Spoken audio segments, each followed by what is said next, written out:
मित्रों, प्रत्येक मनुष्य को अपने कर्मों का फल अवश्य ही भोगना पड़ता है और अपने जीवन में जो जैसे कर्म करता है उसे मृत्यु के बाद उन्हीं कर्मों के अनुसार जन्म मिलता है।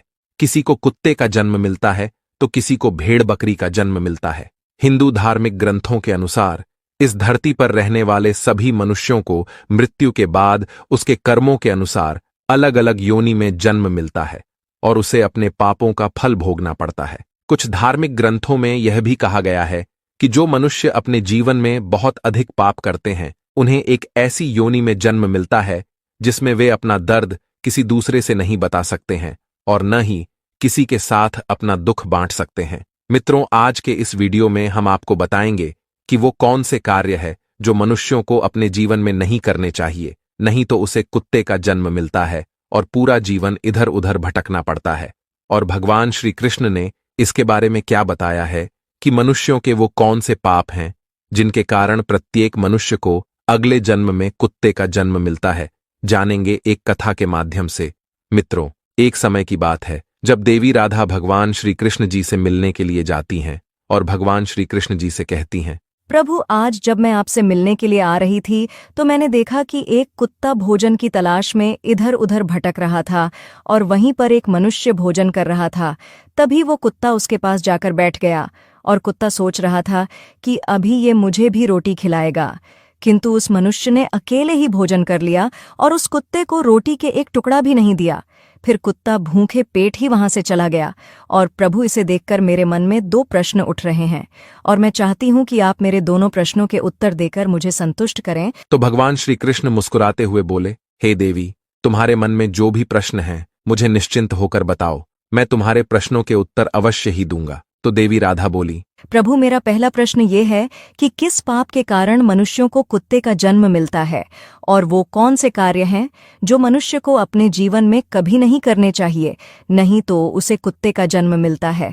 और मेरा दूसरा प्रश्न ये है कि कुत्ते को रोटी खिलाने से हमें कौन सा पुण्य मिलता है। तो भगवान श्री कृष्ण बोले, हे देवी, मैं तुम्हें एक कथा सुनाता हूं जिसे सुनकर तुम्हें तुम्हारे प्रश्नों का उत्तर मिल जाएगा, किंतु कथा को पूरा मन लगाकर सुनना। तो देवी राधा बोली, प्रभु, आप कथा सुनाइए, मैं कथा को पूरा मन लगाकर सुनूंगी। तो कथा को सुनाते हुए भगवान श्री कृष्ण ने कहा, एक समय की बात है जब भगवान श्री राम सभा लगाकर अपनी सभा में बैठे हुए थे, तभी उन्हें एक कुत्ते की रोने की आवाज सुनाई देती है। तो वो सभा में मौजूद द्वारपाल से उस कुत्ते को वहां से भगाने के लिए कहते हैं। तो द्वारपाल कुत्ते के पास जाता है और उसे वहां से भगा देता है। और फिर अगले दिन जब भगवान श्री राम फिर से सभा में बैठे होते हैं, तभी वो कुत्ता फिर से वहीं पर आकर बैठ जाता है और जैसे ही भगवान श्री राम सभा में कुछ कहना प्रारंभ करते हैं, फिर से वो कुत्ता जोर जोर से रोने लगता है और इस बार भी द्वारपाल कुत्ते के पास जाता है और उसे वहां से भगा देता है। फिर तीसरे दिन जब प्रभु श्री राम सभा में बैठे थे तो फिर से वो कुत्ता आया और उसी स्थान पर बैठकर जोर जोर से रोने लगा। तो भगवान श्री राम ने मन में सोचा, ये कुत्ता मेरे दरबार में रोज रोज आकर रोने क्यों लगता है, जबकि इसे तो कोई मारता भी नहीं है, फिर ये रोज मेरे ही दरबार में आकर क्यों रोता है। फिर इतना सोचकर भगवान श्री राम ने द्वारपाल से कहा, उस कुत्ते को मेरे दरबार में लेकर आओ। तो द्वारपाल उस कुत्ते के पास जाते हैं और उससे कहते हैं, हे स्वान, तुम रोज यहां पर ही आकर क्यों रोते हो, और चलो, प्रभु श्री राम ने तुमको अपने दरबार में बुलाया है। तो कुत्ता बोला, हे मुनिवर, मैं एक कुत्ता हूं और कुत्तों का मंदिर, राजभवन तथा रसोई घर और गौशाला जैसे पवित्र स्थानों पर जाना मना है, मुझे अपवित्र माना जाता है, इसीलिए मैं प्रभु श्री राम के दरबार में नहीं जा सकता हूं। तुम प्रभु श्री राम से जाकर कह दो, यदि उन्हें मुझसे मिलना है तो वो यहां पर आ जाएं, किंतु मैं वहां पर नहीं जा सकता। कुत्ते की ये बात सुनकर द्वारपाल प्रभु श्री राम के पास जाता है और कुत्ते द्वारा कही गई सारी बातें उन्हें बताता है। फिर भगवान श्री राम कुत्ते के पास आते हैं और कहते हैं, हे स्वान, तुम रोज मेरे दरबार में आकर क्यों रोते हो, क्या मेरे द्वारपाल ने आपको मारा है या फिर मुझसे कोई गलती हो गई है। तो कुत्ता बोला, नहीं प्रभु, नहीं आपसे कोई गलती हुई है, नहीं आपके द्वारपाल ने मुझे मारा है। तो भगवान राम ने कहा, फिर रोज तुम मेरे दरबार में आकर क्यों रोते हो। तो कुत्ता बोला, प्रभु, एक सन्यासी ने मुझे पत्थर से मारा है, जिसके कारण मेरा एक पैर टूट गया है और अब मुझसे सही से चला भी नहीं जाता है और मुझे बहुत पीड़ा भी हो रही है, इसीलिए प्रभु मैं आपके दरबार में आकर रोता हूं। प्रभु, मैंने सुना है कि आप सबका न्याय करते हैं, तो प्रभु मेरा भी न्याय कीजिए और उस सन्यासी को सजा दीजिए। तो उस कुत्ते की ये बात सुनकर प्रभु श्री राम बहुत अधिक दुखी हुए और अपने सैनिकों से कहा, उस सन्यासी को मेरे दरबार में लेकर आओ, मैं उसे अवश्य ही सजा दूंगा। फिर सैनिक जाते हैं, उस सन्यासी को प्रभु श्री राम के दरबार में लेकर आते हैं। फिर प्रभु श्री राम उस सन्यासी से कहते हैं, क्या ये जो कुत्ता बोल रहा है सत्य है? तुमने इस कुत्ते को पत्थर से मारा है, जिससे इसके पैर में बहुत अधिक चोट आई है, और अब इस कुत्ते को बहुत अधिक पीड़ा हो रही है और यह ठीक से चल भी नहीं पा रहा है। इसने क्या अपराध कर दिया था जो तुमने इसे इतनी बड़ी सजा दी है कि इसका पैर ही तोड़ दिया है?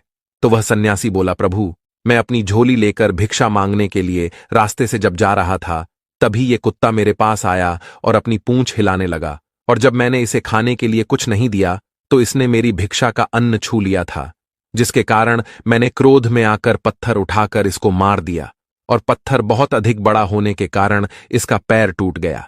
सन्यासी की यह बात सुनकर प्रभु श्री राम उस सन्यासी पर बहुत अधिक क्रोधित हुए और उन्होंने सन्यासी से कहा, ये कुत्ता एक अज्ञानी जीव है, इसने अपना पेट भरने के लिए ऐसा किया। इसे इतना ज्ञान नहीं है कि किसी का अन्न नहीं छूना चाहिए, इसीलिए इस कुत्ते ने ऐसा किया। किंतु आप तो एक सन्यासी हैं, आपके अंदर तो ज्ञान है कि किसी भी जीव को इस तरह से नहीं मरना चाहिए, फिर भी आपने इस जीव को मारा। इसीलिए अपराध इस कुत्ते ने नहीं, बल्कि अपराध तो आपने किया है। आप इतने बड़े ज्ञानी होते हुए भी इस कुत्ते को मारा है, इसीलिए अपराधी आपको ही माना जाएगा। फिर प्रभु श्री राम ने उस कुत्ते से कहा, ये सन्यासी तुम्हारा अपराधी है, और अब तुम ही बताओ कि इस सन्यासी को क्या सजा दी जाए। तो कुत्ते ने कहा, प्रभु, इस सन्यासी को किसी नगर का राजा बना दीजिए। तो प्रभु श्री राम ने कहा, ठीक है, इसे एक नगर का राजा बना दिया जाएगा। और फिर उस सन्यासी को सुंदर वस्त्र पहनाकर एक घोड़े पर बिठा दिया और उस सन्यासी को एक महल में ले गए और वहां के एक नगर का राजा बना दिया गया। फिर जब वो सन्यासी राजा बन गया तो बहुत अधिक खुश था और मन में सोचने लगा, वो कुत्ता सच में बिल्कुल पागल ही था।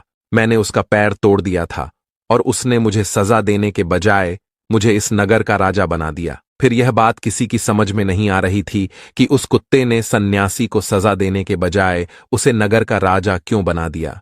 तो कुछ लोग इसी प्रश्न का उत्तर जानने के लिए प्रभु श्री राम के पास गए और प्रभु श्री राम से पूछने लगे, प्रभु, इस कुत्ते ने इस सन्यासी को सजा देने के बजाय महल का राजा क्यों बना दिया, जबकि उस सन्यासी ने तो कुत्ते का पैर तोड़ दिया था। तो इस कुत्ते को तो उस सन्यासी को सजा देनी थी। लोगों की ये बात सुनकर प्रभु श्री राम ने कहा, इस प्रश्न का उत्तर तो आप लोगों को वह कुत्ता ही दे सकता है कि आखिर उसने ऐसा क्यों किया।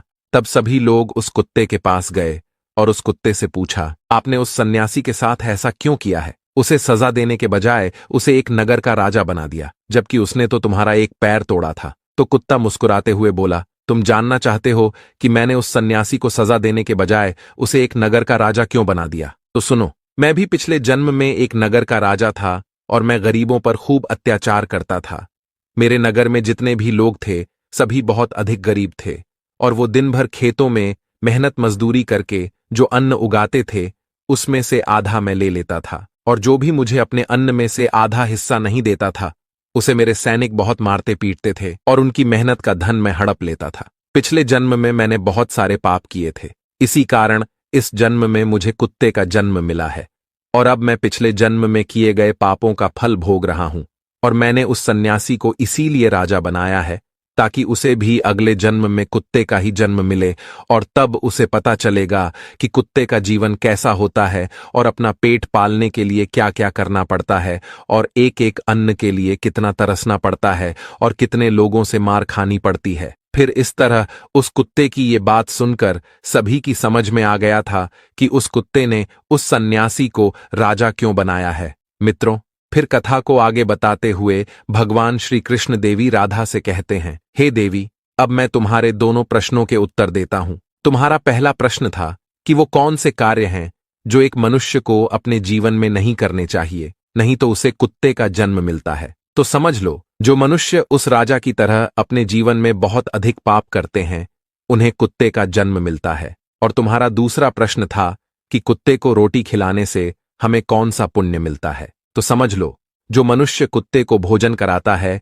उसे अपने जीवन में किए गए पापों से मुक्ति मिलती है तथा उसके जीवन में अनजाने में किए गए पाप नष्ट हो जाते हैं। इसीलिए प्रत्येक मनुष्य को कुत्ते तथा भिखारी को रोटी खिलानी चाहिए। फिर देवी राधा कहती हैं, प्रभु, पृथ्वी लोक पर कुछ मनुष्य ऐसे भी हैं जो द्वार पर आए कुत्ते को मारकर भगा देते हैं और कभी भी कुत्ते तथा गाय को रोटी नहीं खिलाते हैं, परंतु वो लोग पूजा पाठ बहुत अधिक करते हैं।